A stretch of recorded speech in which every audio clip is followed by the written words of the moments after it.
decided it was politically incorrect. The battle of Long Island used to be in We our should probably history back books. that up and do that And over. George Washington and his very last battalion were surrounded by I'm gonna back that up. Not this whole thing could be. I could do this whole thing, but there's certain portions of it that I'm gonna start it at the 40, the you can 41. do for a young person is to denigrate them and tell them how bad they are and how stupid they are, and you start, pretty soon they will start believing it. You know, just like a young child who's very curious and very suggestible, if you keep telling them that you might not be a girl or a boy, you know, that has an impact on them. You know, on a mature person, they'll just brush you off. But remember, that child's brain is not fully developed. It will not be developed until they're in their 20s.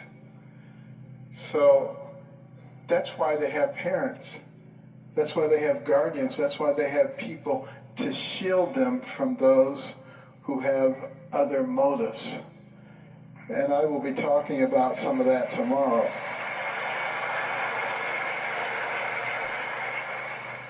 Now I look at, I've had the privilege or the horror, you might say, of seeing some of the books and some of the school systems that the children are being exposed to.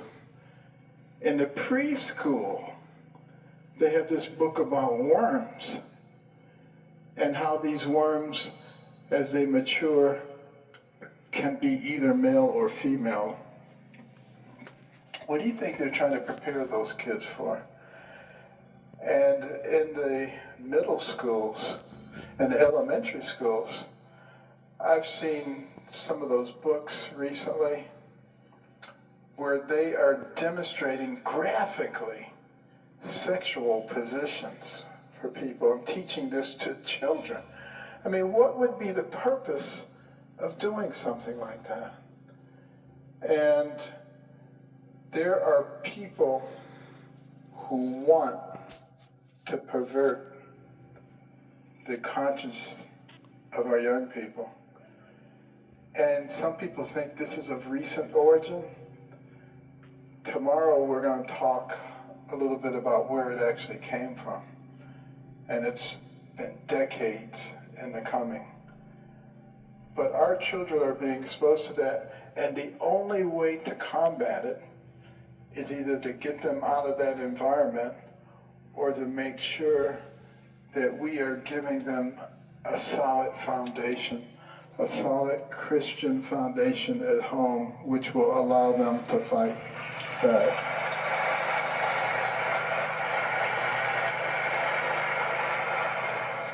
And you probably heard recently some of the legislators that come from a different point of view are trying to ban the Bible.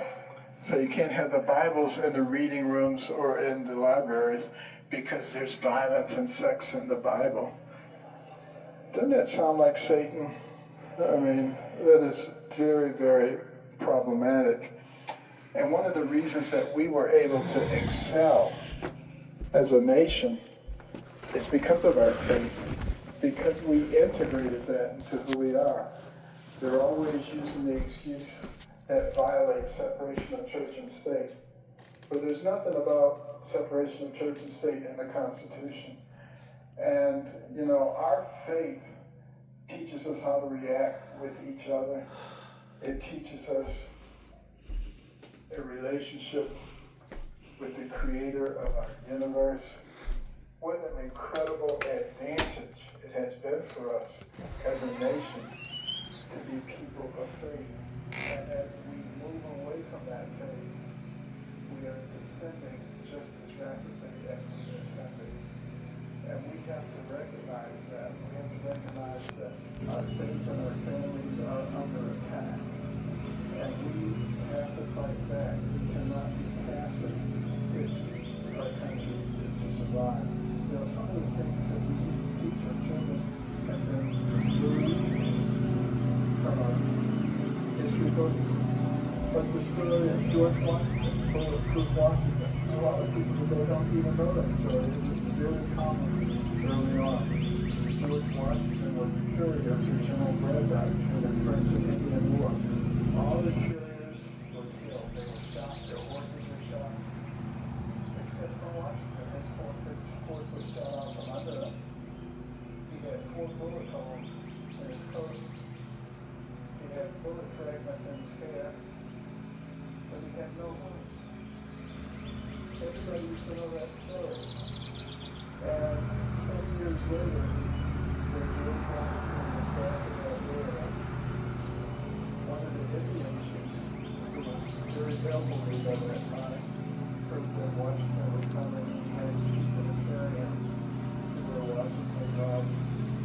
He said to Washington, "Sir, before I die, I wanted to meet you." He said, "Because I am an expert marksman, and I shot you many times. And my men shot you lots of times, and I told them, stop wasting their bullets. And I wanted to meet the man who was protected by the Great Spirit of God." That used to be in our history books. People decided it was politically incorrect.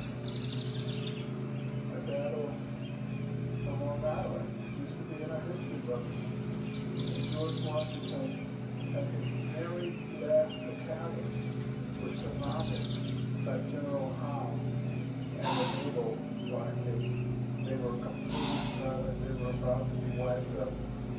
The Revolutionary War was going to end. Meteorological records of that time indicate that very night, a dense, unexplainable fog fell on that area. It remained all night into the next day to allow Washington to get away. You think that was just a coincidence? It was not a coincidence. George Washington was a man with great faith in God. He prayed all the time. And obviously, the Lord honored those prayers. And then the story of our flag at Fort McHenry, what an incredible situation that was. Francis Scott Key was on one of the British ships that had come into the harbor, Chesapeake Harbor, during the War of 1812. The British had burned Washington, D.C., had burned the White House. They were moving on to one of the last bastions of our protection, that was Baltimore. They were coming into the harbor and they were going to destroy Fort McHenry and take over the city. Francis Scott Key was on board one of the ships. They were going to keep him there because they didn't want him to reveal his secrets. But they had told him about their plans and he was quite distressed because it was looking very much like the United States was going to once again be under British rule. And that night, before they started the bombardment, the British had told Colonel Armistead to lower that flag. They said, if you lower the flag and submit, then we will spare you. Armistead said, we will never submit. We will never surrender. And at dusk, the bombardment started. All night long, bombs bursting in air, rockets. You couldn't see from all the dust and debris. And as dawn approached, Francis Scott Key came on deck and peered and was looking for a clearing, but there was just so much smoke and debris. And then there was a clearing all of a sudden. And he beheld the most beautiful thing he'd ever seen. The torn and tattered flag of the United States was still there. And the British gave up and they went back home. We subsequently became friends. But that kind of grit, that kind of determination, that was something that characterized us as Americans. That can-do spirit is so vitally important that we make sure that we maintain that and that we pass that on to our children. And then the ability to think out of the box and not to think like everybody else does. That was one of the things that allowed us to distinguish our country from all the other countries of the world. And if you look back over the last 100, 150 years at the number of inventions that have been life-changing, 90% of them came from this country. There is obviously a reason for that, because we created an environment that encouraged entrepreneurship and innovation. Capitalism actually works much better than socialism, particularly when it's integrated with compassion.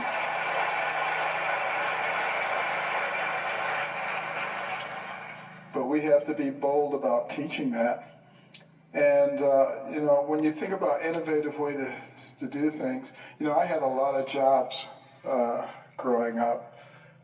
I was a science lab assistant, I told you about that, but also at the university level at Wayne State University. I was a mailroom clerk. I was a payroll clerk. I was a welder. I was a crane operator. I was an x-ray technician. You name it, I was it. But I learned something from all of those jobs. And in one case, I was home for the summer. I was looking for a job. And it was a particularly difficult time in Detroit. The Japanese automobile makers were doing very well, and our big three were doing terribly, and there were just very few jobs. And I said, well, I think I will go to the place where I did my interview when I was applying to Yale. And so I got into the executive elevator and went up to the penthouse suite where the guy was, waited till the secretary turned her back, and I went into his office. And he said, Benjamin, how are things at Yale? I said, things are great. I said, but I'm home for the summer and I can't find a summer job. And he said, well, did you try our personnel department? And I said, yeah. I said, they're not hiring any students this summer. And he picked up the phone and he called the personnel director. He says, a young man named Ben Carson, I'm sending him down there to give him a job. So I had a job that summer too. Sometimes you have to think out of the box a little bit. But I was working as a highway crew supervisor for the people who clean up the highways. You see the people with these giant plastic bags going along the highway. And I was talking to the guys, and I said, you guys don't want to be picking up garbage in the hot sun, do you? They said, you got that right. And I said, I have an idea. I said, why don't we start at 6 in the morning? They said, 6 in the morning? You crazy? What are they teaching you at that fancy school? I said, at 6 in the morning, it's cool. You can work efficiently. Your job is to fill up 100 of these big bags, and you have 8 hours to do it. Here's the deal. If you can pick up the 100 bags in 7 hours, I'll still pay you for 8. If you can pick it up in 6 hours, I'll still pay you for 8. No matter what amount of time it takes you, I'll still pay you for 8. You have never seen people work like this before. By 8 a.m., they had 200 bags, whole stretches of highway. The people who ran the program were always saying, Carson's crews are incredible, but we never see them. But you sometimes thinking out of the box and recognizing what you're trying to accomplish as opposed to just checking off the box. And if we can teach that to our children, what a difference that makes. Also, that God can prepare you for what he wants you to do. I developed a reputation for separating conjoined twins, but in the first case, I had just, for some reason, gotten really interested in conjoined twins. And I was sitting there thinking, why is it that they all die? and I concluded that it was exsanguination. They would bleed to death. And I started thinking, how could you keep them from bleeding to death? And I started talking to people and formulating a plan. And then I said, why am I thinking about this? I'm never going to see a set of conjoined twins in my whole career. Literally 3 weeks later, the first set of twins, and they were asking me, did I have an opinion on how to fix that problem? And we put together a team, and it was a 22-hour operation, but it was successful. They both survived. They had some complications because of some horrendous infections, but it paved the way for multiple other successful separations over the course of time.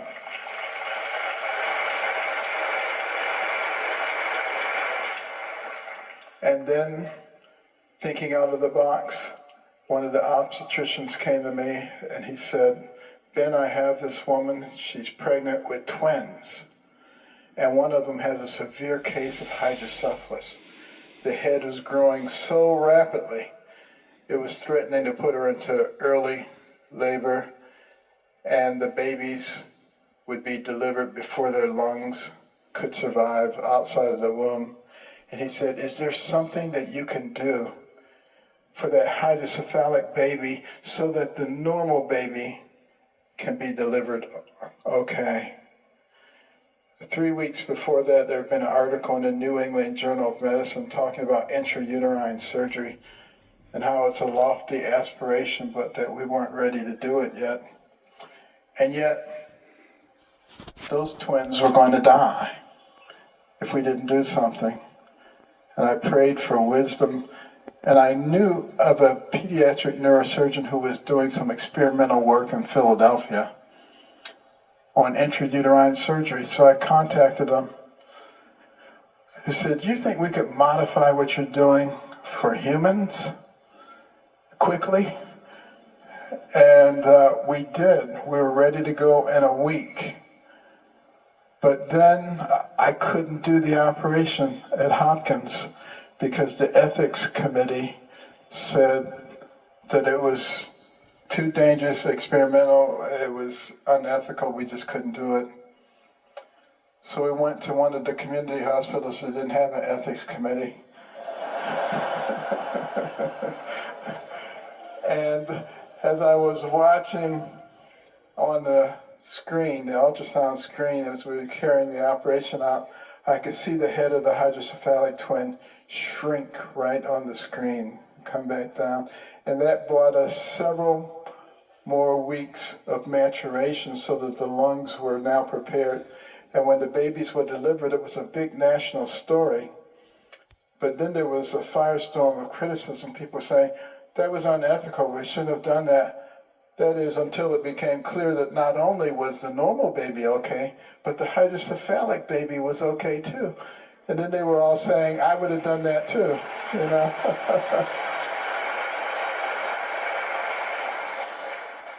But thinking out of the box and asking God for wisdom on how we do things. And by the way, when I finish speaking, which is going to be very shortly, you're going to see from American Cornerstone Little Patriots program an episode of Star Spangled Adventures. And what we've done is put together a K through 5 educational program to teach children all about who we are, all about our values and principles as a nation, make people proud to be an American. You know, it doesn't matter where your ancestors came from. They could have come from England or France or Spain or Africa or South America. It doesn't matter where they came from. The fact of the matter is, you're better off here than you would be where they came from, because this is the greatest country in the world.